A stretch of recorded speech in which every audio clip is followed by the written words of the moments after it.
He looked like any other quiet rancher. Weathered hands, worn boots, a man who spoke only when necessary. But hold on, what happened when Silas Ward saw his maid limping across the kitchen that morning? It's a story that'll grip you, right here on Narrative Sphere. The ranch house sat in the valley like it had been carved from the earth itself. All weathered wood and honest labor. Silas had built it with his own hands 15 years back. Every beam placed with the same careful attention. He gave everything in his life. He believed in simple things: hard work, fair wages, and keeping your word. The kind of man who paid his help on time and never asked questions about where they came from. Mercy Whitmore had shown up 3 months ago, hand in desperation in her eyes. Young, maybe 20, with the kind of tired look that spoke of troubles beyond her years. She needed work. He needed help keeping the house. And that was arrangement enough for both of them. She kept to herself, did her job well, and Silas respected that. In his experience, people who talked less usually had more worth listening to when they finally opened their mouths. But this morning was different. And here's the twist that'll keep you hooked. What Silas saw through that window changed everything. And it's about to unfold right now on Narrative Sphere. Silas had come in from checking the cattle, boots heavy on the wooden porch, when he caught sight of her through the window. Mercy was moving across the kitchen, like each step cost her something.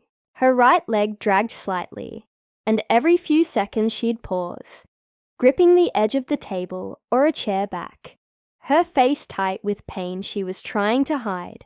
He stood there for a long moment, watching through the glass. This wasn't the first time he'd noticed something off about her movements. But today, it was worse, much worse.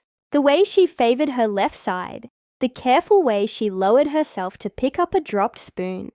It reminded him of how his old horse had moved after taking a bad fall. Hurt, but trying not to show it. Silas pushed through the door, the hinges creaking their familiar greeting.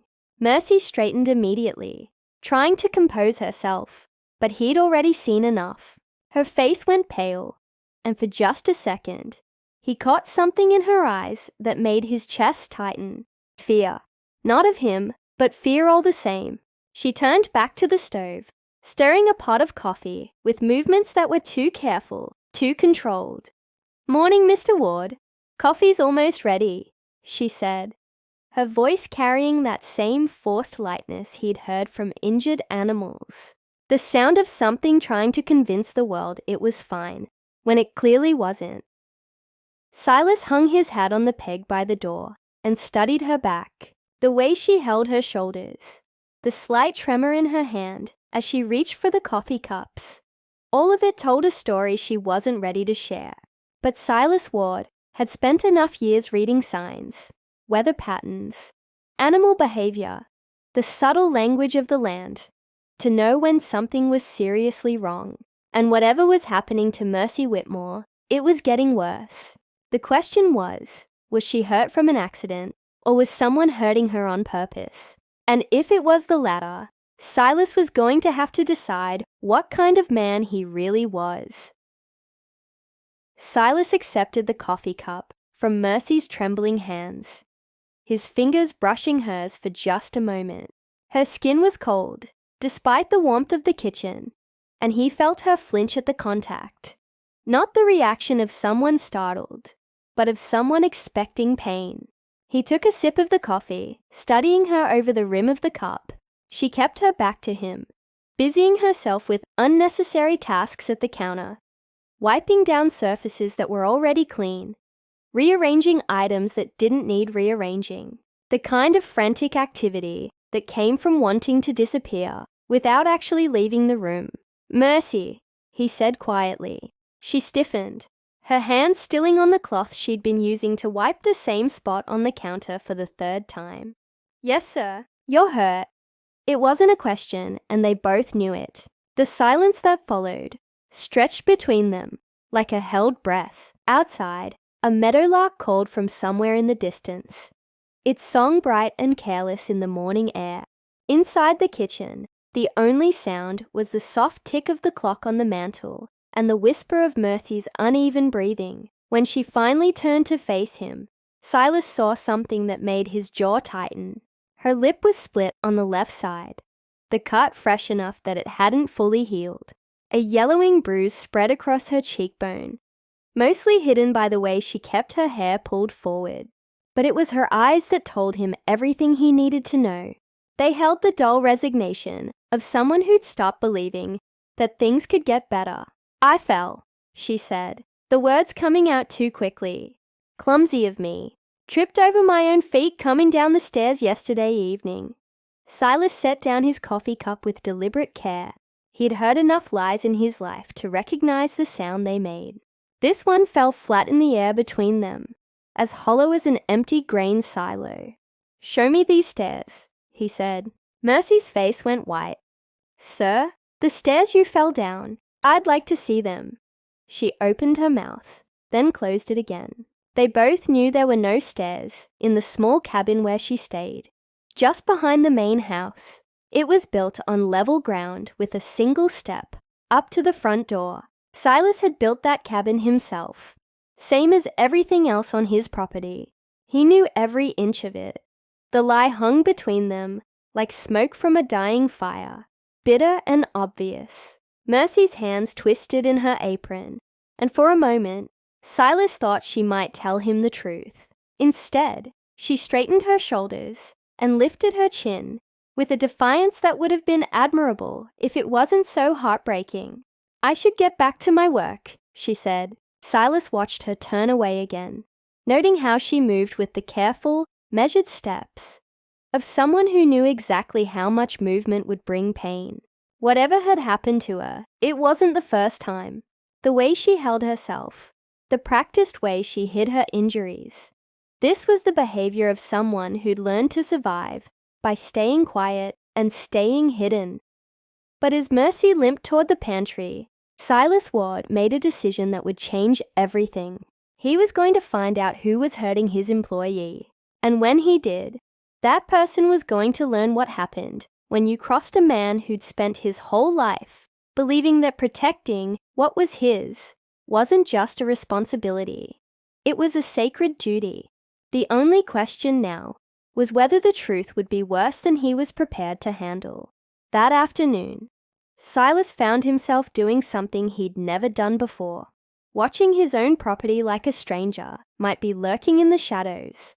He positioned himself near the barn, where he could see the path that led from town to Mercy's cabin, pretending to work on a broken harness, while his eyes tracked every movement across his land.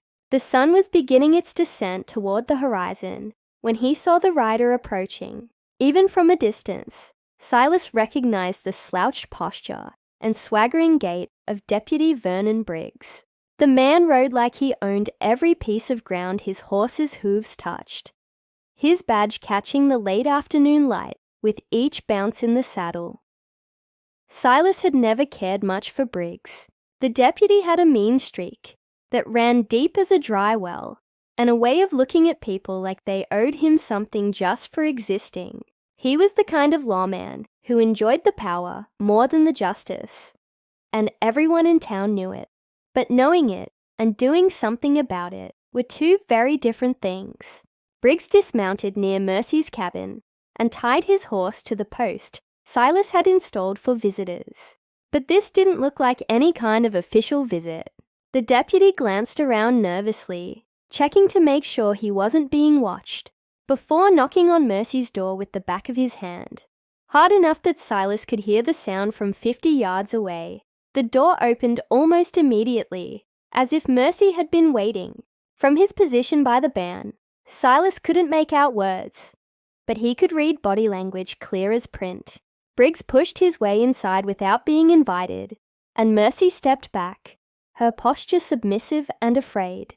The door closed behind them, and Silas felt his hands clench into fists. Every instinct told him to march over there and settle this the way his father would have, with his fists and his principles.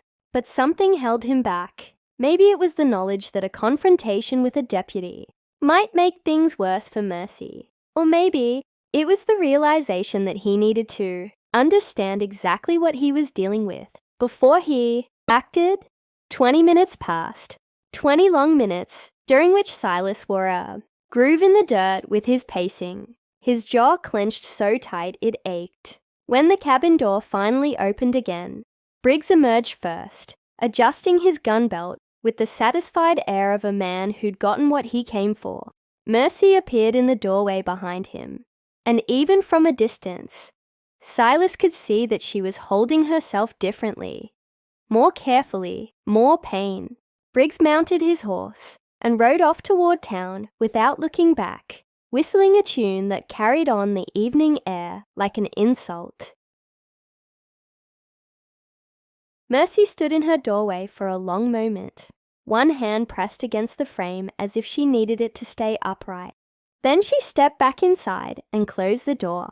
Silas stood there in the gathering dusk, pieces of a terrible puzzle clicking into place in his mind. A deputy with too much power and not enough conscience.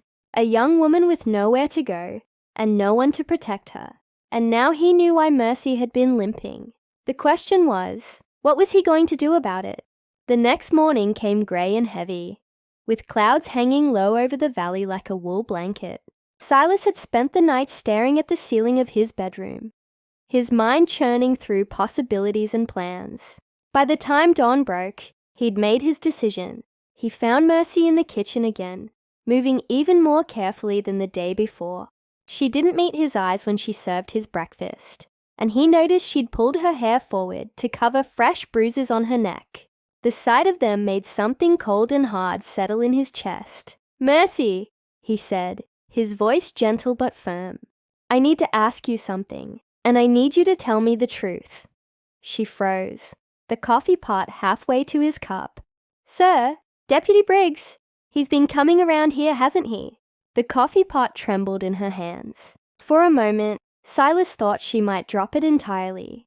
When she finally set it down on the table, her movements were jerky and uncertain. "I don't know what you mean," she whispered. "I saw him yesterday. I saw him come to your cabin, and I saw how you looked when he left." Silas kept his voice steady, but inside, he was fighting a rage that threatened to consume him. "How long has this been going on?" Mercy's composure cracked like ice on a warming pond. Her shoulders began to shake, and when she finally looked at him, her eyes were bright with unshed tears. "You don't understand," she said, her voice breaking. "He's a deputy. Who's going to believe me over him? Who's going to care what happens to someone like me?"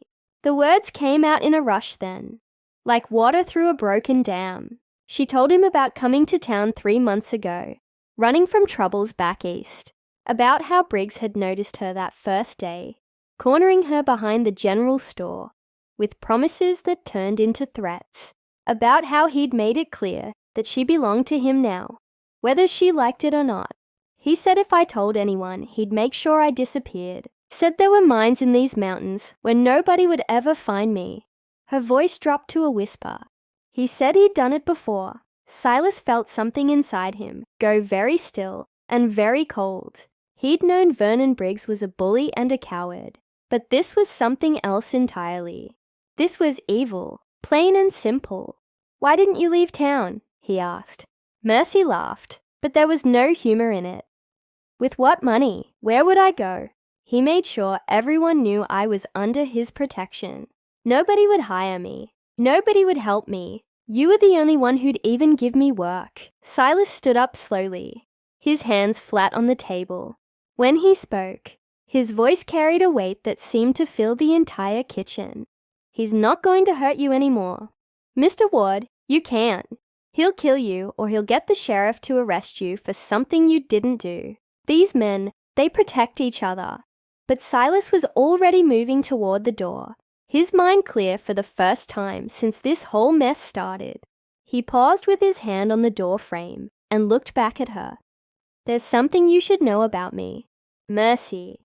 I've never been much for talking, but I've always been real good at making sure the right thing gets done." He stepped out into the grey morning, leaving Mercy staring after him with fear, and something that might have been hope warring in her eyes. The walk to town would take him an hour. That gave him plenty of time to decide exactly how he was going to handle Deputy Vernon Briggs. And one way or another, this was going to end today. The town of Cedar Falls sat in a dusty bowl between two hills. Its main street lined with buildings that had seen better days. Silas walked down the center of that street with the steady gait of a man who'd made peace with what he had to do. People noticed him. They always did when Silas Ward came to town, because he only made the trip when it mattered. He found Deputy Briggs exactly where he expected to, leaning against the post outside the saloon, badge glinting in the weak morning sun, talking loud enough for half the street to hear about some poor soul he'd run out of town the week before. Briggs was the kind of man who needed an audience for his cruelty. Silas stopped about 10 feet away and waited. It took Briggs a moment to notice him standing there, and when he did, something shifted in the deputy's expression. Maybe it was the way Silas held himself, or maybe it was something in his eyes, but Briggs straightened up and let his hand drift toward his gun. "Well, well, if it isn't the hermit rancher," Briggs said, loud enough for the growing crowd to hear. "What brings you to town, Ward? Finally ready to be sociable?" "I came to talk to you about Mercy Whitmore." The words dropped into the morning air like stones into still water. Briggs's face went through several expressions: surprise, calculation, then a slow, ugly smile. "Don't know who you're talking about," Briggs said, but his eyes had gone hard and flat. "I think you do." Silas took a step closer. "I think you know her real well." The crowd was growing now, drawn by the tension crackling between the two men. Silas could feel their eyes on him, could hear the whispered conversations starting up. Good. He wanted witnesses for this. "You got something to say to me, Ward. You better say it plain," Briggs snarled, his hand now resting openly on his gun grip. Silas looked around at the gathered faces: shopkeepers, farmers, wives with children peeking out from behind their skirts. These were people who'd lived with Briggs's brutality for years, too afraid or too powerless to do anything about it. "I'm saying that you've been hurting a woman who works for me," Silas said, his voice carrying clearly in the morning air. "I'm saying that you're a coward who uses his badge to prey on people who can't fight back." The crowd went dead silent. Even the horses seemed to sense the tension, stamping nervously at their hitching posts. Briggs's face turned red, then purple. "That's a serious accusation, Ward. You got any proof of these lies you're spreading?" Silas reached into his vest pocket and pulled out a folded piece of paper. "I do, actually." The paper was blank, just something he'd grabbed from his desk before leaving the ranch. But Briggs didn't know that, and the way the deputy's eyes locked onto it told Silas everything he needed to know about how guilty the man really was. "See? The thing about secrets," Silas said, unfolding the paper slowly, "is that they have a way of coming to light when you least expect it." Briggs drew his gun. The gun came up fast, but Silas was already moving. 15 years of ranch work had given him reflexes, like a mountain cat, and he'd been expecting this moment since he'd walked into town. He dove to the left. As Briggs pulled the trigger, the bullet whining past his ear to splinter the wooden post behind him. The crowd scattered like startled birds, but Silas rolled to his feet and charged. Briggs was trying to cock his gun for a second shot when Silas's shoulder caught him in the midsection, driving them both back against the saloon wall with enough force to rattle the windows. They grappled for the gun, Briggs cursing and spitting as he tried to bring it to bear. But Silas had spent his life wrestling cattle and hauling timber, and his hands were iron from years of honest work. He twisted Briggs's wrist until the deputy cried out and dropped the weapon. The gun skidded across the wooden walkway and came to rest near the boots of Marshal Kane, who'd come running at the sound of gunfire. Kane was older than Briggs, grayer, with the kind of steady eyes that had seen too much to be easily fooled. "That's enough!" Kane shouted, his own gun drawn but pointed at the ground. "Both of you, step back," Silas released Briggs and raised his hands, breathing hard. The deputy slumped against the wall, clutching his wrist and glaring with pure hatred. "He attacked me," Briggs snarled. "Tried to kill me. Arrest him!" But Marshal Kane was looking at the scattered crowd, reading their faces. These were people who'd lived in fear of Vernon Briggs for too long. And now something had shifted. Someone had finally stood up. "Is that true?" Kane asked the gathered townspeople. "This man attacked Deputy Briggs without cause." An uncomfortable silence stretched across the street. Then, slowly, an elderly woman stepped forward. Mrs. Henderson, who ran the boarding house. "Marshal," she said, her voice shaking but determined. "I think there's things you need to know about your deputy." "Don't listen to her," Briggs spat. "She's crazy. They're all crazy." But more voices were joining in now. The blacksmith spoke up about how Briggs had threatened his daughter when she wouldn't accept his advances. A merchant told about money that had gone missing from his till after Briggs had searched his shop. Story after story, each one painting a picture of a man who'd used his badge as a weapon against the very people he was supposed to protect. Marshal Kane's face grew darker with each revelation. When the townspeople finally fell silent, he looked at Briggs with something like disgust. "Vernon," he said quietly, "I think you better tell me about this Mercy Whitmore. I don't know any— Don't—" Kane's voice cut through Briggs's protest like a blade. "Don't lie to me. Not anymore." Silas stepped forward, still keeping his hands visible. "Marshal, there's a young woman working at my ranch who's been terrorized by your deputy for months. She's got bruises that tell a story no decent man should have to hear." Kane studied Silas for a long moment. Everyone in the territory knew Ward's reputation, a man who kept his word and minded his own business. If he was speaking up, it meant something serious. "These are serious charges," Kane said finally. "They're lies," Briggs shouted, but his voice cracked with desperation. "You can't believe these people over a sworn officer." That's when Silas pulled out the real evidence he'd been saving. The torn piece of fabric he'd found near Mercy's cabin. Fabric that matched the shirt Briggs was wearing right now. He'd picked it up that morning while Briggs was inside, and now he held it up for everyone to see. Marshal Kane looked at the fabric, then at Briggs's shirt, then back at Silas. When he spoke, his voice was heavy with the weight of justice, too long delayed. "Vernon Briggs, you're under arrest." The jail cell door clanged shut behind Vernon Briggs, with a sound that seemed to echo through the entire town. Marshal Kane turned the key with deliberate care, then hung it on the hook behind his desk, where everyone could see it. The former deputy sat on the narrow bunk, his head in his hands, finally understanding that his reign of terror was over. "I'll need you to bring Miss Whitmore to town tomorrow," Kane told Silas as they stood outside the jail. "She'll need to give her statement officially." Silas nodded. "She'll be here." "And Ward?"